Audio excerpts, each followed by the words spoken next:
चलिए आज देखते हैं हम लोग मानव जनन।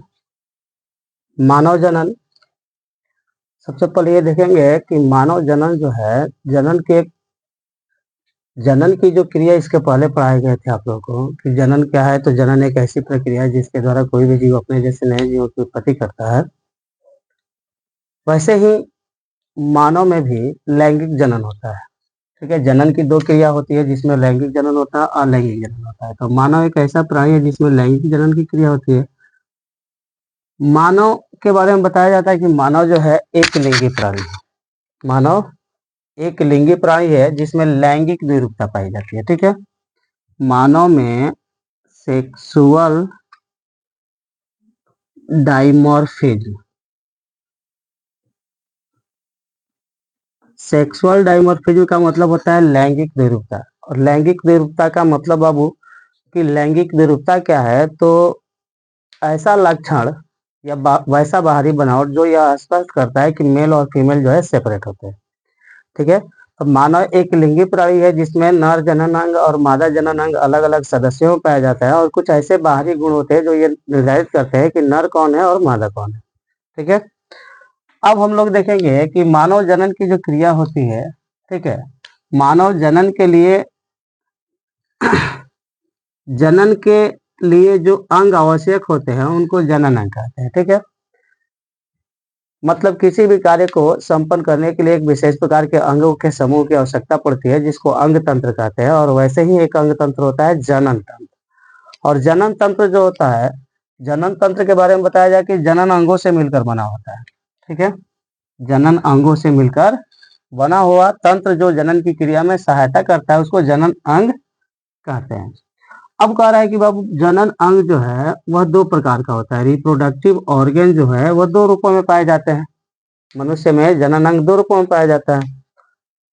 पहला होता है प्राथमिक जनन अंग या प्राथमिक लैंगिक अंग, प्राइमरी रिप्रोडक्टिव ऑर्गन। और दूसरा होता है एसेसरी या सेकेंडरी रिप्रोडक्टिव ऑर्गन। ठीक है, प्राथमिक जनन अंग और द्वितीयक या सहायक जनन अंग। प्राथमिक जनन अंग किसको कहते हैं बाबू, तो वे जनन अंग जो युग्मक जनन के साथ साथ लिंग हार्मोन का स्राव करते हैं। वे अंग जो युग्मक जनन के साथ साथ गैमेटोजेनेसिस अर्थात युग्मक जनन, ठीक है, युग्मक जनन, तो वे अंग जो युग्मक जनन के साथ साथ लिंग हार्मोन का स्राव करते हैं उन अंगों को हम लोग क्या कहते हैं, तो प्राथमिक जनन अंग यानी प्राइमरी रिप्रोडक्टिव ऑर्गन कहते हैं। ठीक है, एग्जाम्पल में क्या हम लोग को मिलता है, तो एग्जाम्पल में मिल जाता है गोनेट्स। गोनेट्स को हिंदी में जनक कहते हैं। गोनेट्स को हिंदी में जनक कहते हैं। ठीक है, अब कह रहा है कि ये जो प्राइमरी रिप्रोडक्टिव ऑर्गन के रूप में क्या आता है, गोनेट्स। और गोनेट्स को हिंदी में जनक कहा जाता है। और जनक जो है ये क्या है, तो पुरुषों में जनक जो है टेस्टिस के रूप में पाया जाता है और स्त्रियों में जनक जो है वह ओवरी के रूप में अर्थात वृषण और अंडाशय के रूप में पाया जाता है। वृषण पुरुषों का जनन अंग है अर्थात प्राथमिक जनन अंग है और अंडाशय जो है या स्त्रियों का प्राथमिक जनन अंग है। ठीक है, एसेसरी और सेकेंडरी रिप्रोडक्टिव ऑर्गन के रूप में क्या क्या आता है, तो इधर बताया गया बाबू कि वे जनन अंग जो ना कि युग्मक जनन की क्रिया में भाग लेता है और ना ही सेक्स हार्मोन का निर्माण करता है। ठीक है, वे अंग जो युग्मक जनन की क्रिया में भी भाग नहीं लेता है और लिंग हार्मोन का स्राव भी नहीं करता है, लेकिन उनकी उपस्थिति जनन के लिए अनिवार्य होती है। ठीक है, तो वे अंग जो युग्मक जनन की क्रिया भी नहीं करते हैं और लिंग हार्मोन का स्राव भी नहीं करते हैं, लेकिन उनकी उपस्थिति जनन के लिए अनिवार्य होती है, उन अंगों को हम लोग द्वितीयक जनन अंग कहते हैं। एग्जाम्पल के रूप में यहाँ पे दोनों में मिश्रण के रूप में लिख दिया गया है, नर और मादा दोनों में से कुछ एग्जाम्पल लिखे गए हैं, जैसे अधिवृषण, एपिडिडर्मिस, वास डिफरेंस, यूटेरस, वेजाइना। ठीक है, ये हो गया सेकेंडरी या एसेसरी रिप्रोडक्टिव ऑर्गन। अब हम लोग ये देखेंगे कि मानव जो है इसमें जनन के लिए चूंकि सेक्सुअल डाइमॉर्फिज्म पाया जाता है, इसलिए इसमें ये होता है कि जो जनन अंग होता है, जनन अंग अलग अलग मिलकर अलग अलग प्रकार का तंत्र बना रहता है। जैसे पुरुषों में जनन तंत्र जो है नर जनन तंत्र के रूप में पाया जाता है और स्त्रियों में मादा जनन तंत्र के रूप में पाया जाता है। तो बारी बारी से हम लोग देखेंगे कि मानव में जो जनन होता है इसके लिए अलग अलग तंत्र होता है, तो नर जनन तंत्र में कौन कौन सा रचना होता है और मादा जनन तंत्र में कौन कौन सा रचना होता है। ठीक है,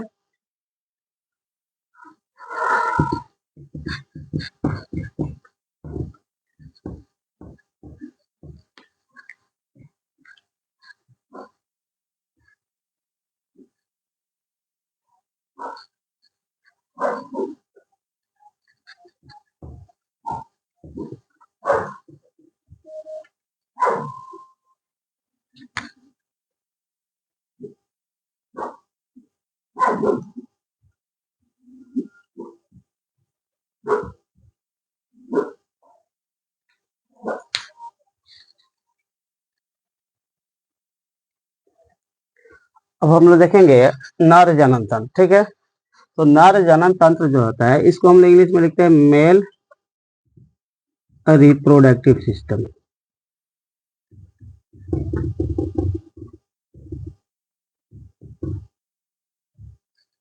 नर जनन तंत्र, जैसे इसके पहले हम बताए कि जनन के लिए जो अंग होता है, दो प्रकार के अंगों की आवश्यकता होती है, प्राथमिक जनन अंग या प्राथमिक लैंगिक अंग और द्वितीयक लैंगिक अंग या द्वितीयक जनन अंग। अब ये जो मेल रिप्रोडक्टिव सिस्टम है बाबू, इसमें दो प्रकार के अंग तो हो गए, प्राथमिक और द्वितीयक। ठीक है, तो जो बाबू प्राथमिक लैंगिक अंग होता है इसमें क्या क्या आता है, तो हमने बताया था कि गोनेड आता है। तो गोनेड जो होता है पुरुषों में टेस्टिज के रूप में होता है, अर्थात इसमें जो प्राइमरी रिप्रोडक्टिव ऑर्गन होगा या प्राइमरी सेक्स ऑर्गन जो होगा, प्राथमिक जनन अंग जो होता है या प्राथमिक लैंगिक अंग जो होगा, प्राथमिक लैंगिक अंग। ठीक है,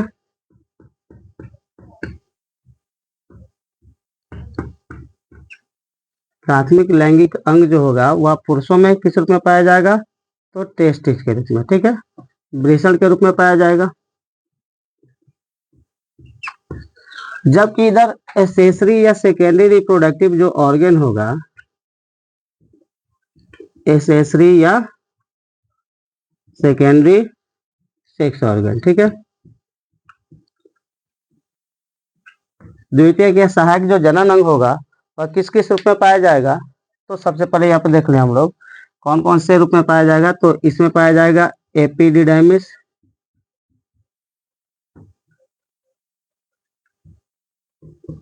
अधिवृषण, दूसरा जो होगा स्पर्म डक्ट, शुक्रवाहिनी, तीसरा जो होगा बाबू वह होगा vas deferens, शुक्रवाहिका, vas deferens, vas deferens. चौथा जो होगा सेमाइनल वेसिकल,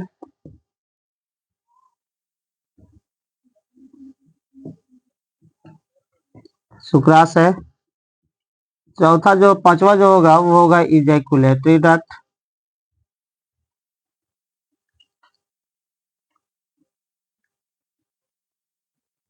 इजैकुलेटरी डक्ट स्खलन नली।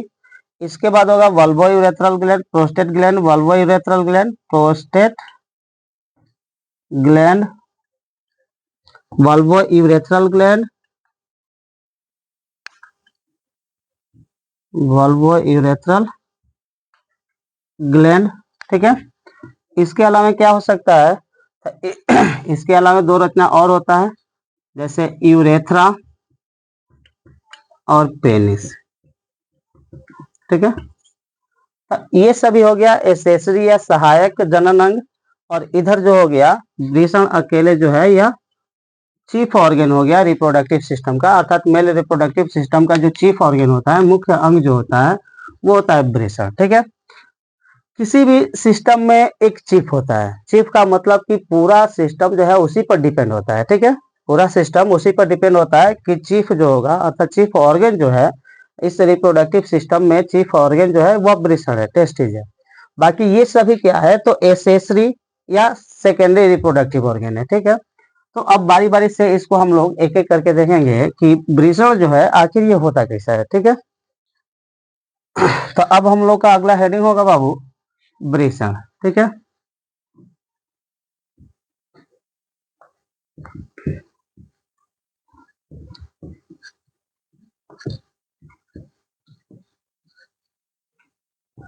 चलिए देखिए हम लोग वृषण के बारे में। टेस्टिज, ठीक है। वृषण, वृषण के बारे में क्या बताया जाता है कि यह पुरुषों का प्राथमिक लैंगिक अंग है, ठीक है। यह पुरुषों का क्या है बाबू, का प्राथमिक लैंगिक अंग है, ठीक है।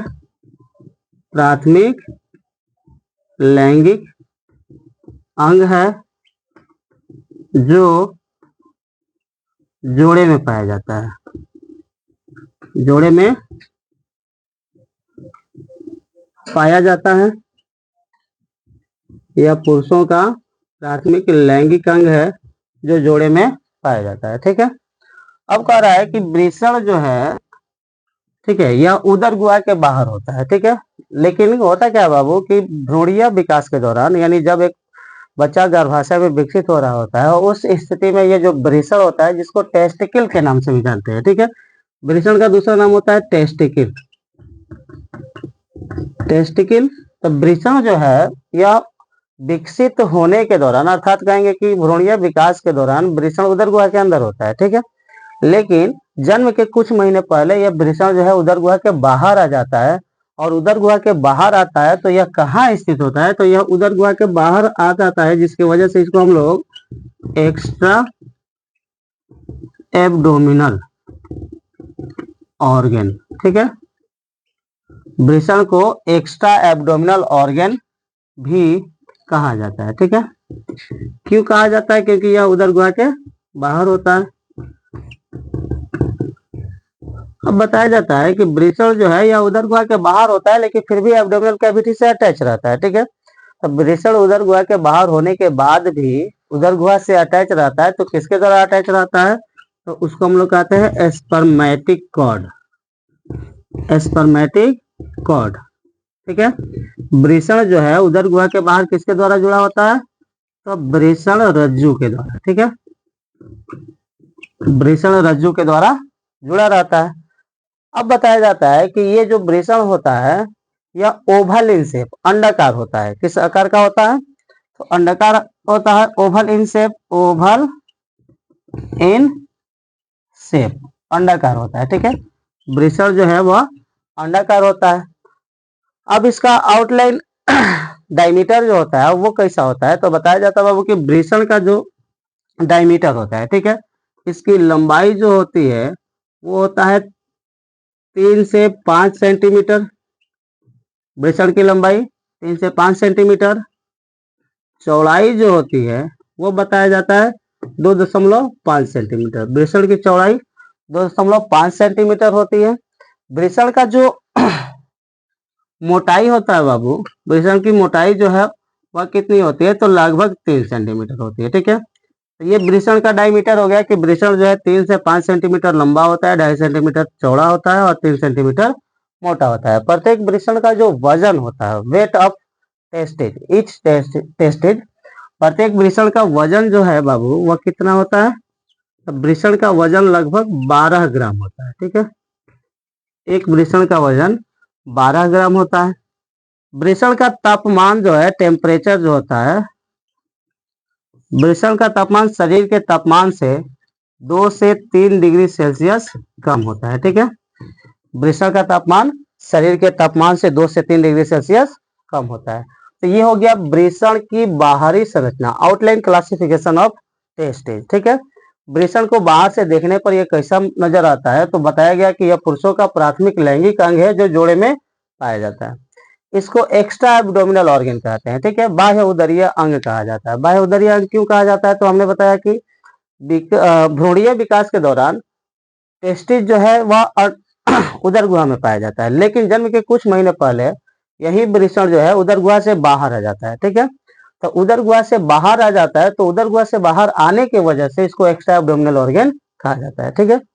वृषण जो है उदर गुहा के बाहर आ जाने के बाद भी उदर गुहा से अटैच रहता है। तो जिस रचना के द्वारा अटैच रहता है, जुड़ा रहता है, उस रचना को हम लोग स्पर्मेटिक कॉर्ड, वृषण रज्जु कहते हैं, ठीक है। अब कह रहा है कि वृषण जो है वह ओवल इन शेप, अंडाकार होता है। एक और बात बता दें आप लोगों को कि वृषण जो है वह उदर गुहा के बाहर त्वचा द्वारा निर्मित जिस थैली के अंदर बंद रहता है, ठीक है, वृषण उदर गुहा के बाहर त्वचा द्वारा निर्मित जिस थैली के अंदर बंद रहता है उसे एस्क्रोटम कहते हैं। क्या कहते हैं? एस्क्रोटम। ठीक है, वृषण कोश कहा जाता है। ठीक है, वृषण कोश। तो ये हो गया इसका आउटलाइन क्लासिफिकेशन। अब हम लोग इसके अगले क्लास में देखेंगे कि वृषण का जो इंटरनल स्ट्रक्चर होता है वो कैसा होता है, तो इसको आप लोग नोट कर लीजिए।